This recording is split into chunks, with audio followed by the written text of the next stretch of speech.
Assalamualaikum warahmatullahi wabarakatuh. Salam dan bahagia.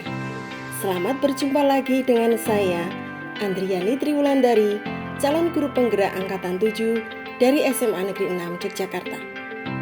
Pada kesempatan kali ini, saya akan menyampaikan koneksi antar materi, kesimpulan dan refleksi pemikiran Ki Hajar Dewantara. Ki Hajar Dewantara mengatakan bahwa pendidikan adalah menuntun segala kekuatan kodrat yang ada pada siswa agar mereka mencapai keselamatan dan kebahagiaan yang setinggi-tingginya, baik sebagai manusia maupun sebagai anggota masyarakat. Ki Hajar Dewantara juga menyatakan trilogi pendidikan, yaitu ing ngarsa sung tulodo, ing madya mangun karsa, tut wuri handayani. Ing ngarsa sung tulodo artinya, sebagai guru kita harus bisa memberikan contoh atau suri tauladan yang baik bagi siswa. Ing madya mangun karsa artinya, sebagai guru kita harus memberikan semangat ataupun ide-ide yang mendukung.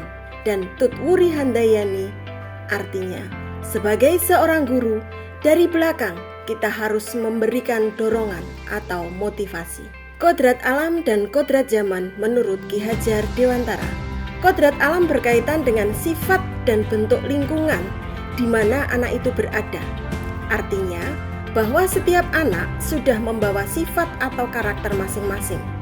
Jadi sebagai guru kita tidak bisa menghapus sifat. Yang bisa dilakukan adalah menunjukkan dan membimbing mereka agar muncul sifat baiknya.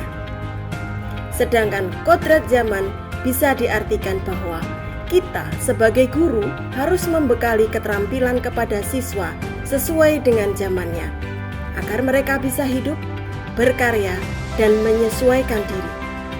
Dalam konteks pembelajaran saat ini, kita harus membekali siswa dengan kecakapan abad 21, yaitu berpikir kritis, memecahkan masalah, kreatif, komunikatif, kolaboratif, serta mampu mengenal dan menguasai teknologi. Ki Hajar Dewantara juga menyampaikan bahwa pembelajaran harus berpusat pada siswa. Kebutuhan siswa harus terpenuhi.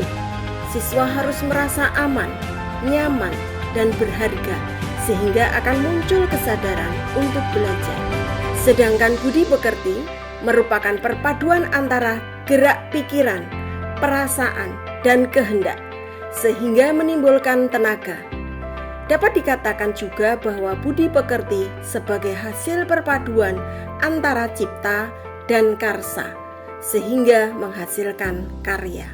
Pemahaman tentang siswa dan pembelajaran di kelas sebelum mempelajari modul ini. Yang pertama, guru menganggap anak hanya selembar kertas putih dan tugas guru menulis lembar tersebut. Yang kedua, guru menganggap satu-satunya sumber belajar di kelas.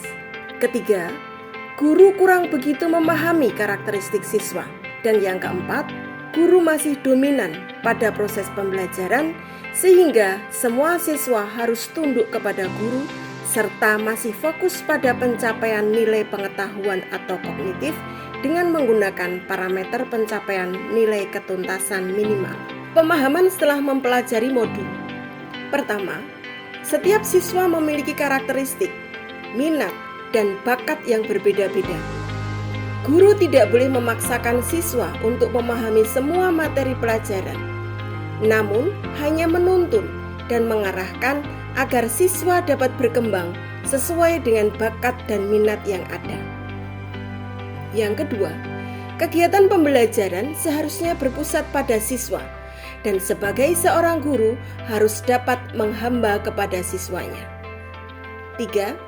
Pembelajaran harus diciptakan aktif dan menyenangkan sehingga siswa merasa nyaman mengikuti pembelajaran. Yang keempat, pendidikan karakter dan budi pekerti sangatlah penting dibandingkan hanya sekedar pengetahuan saja. Dan yang terakhir, selain buku pembelajaran, ada sumber belajar lain, yaitu internet dan benda sekitar.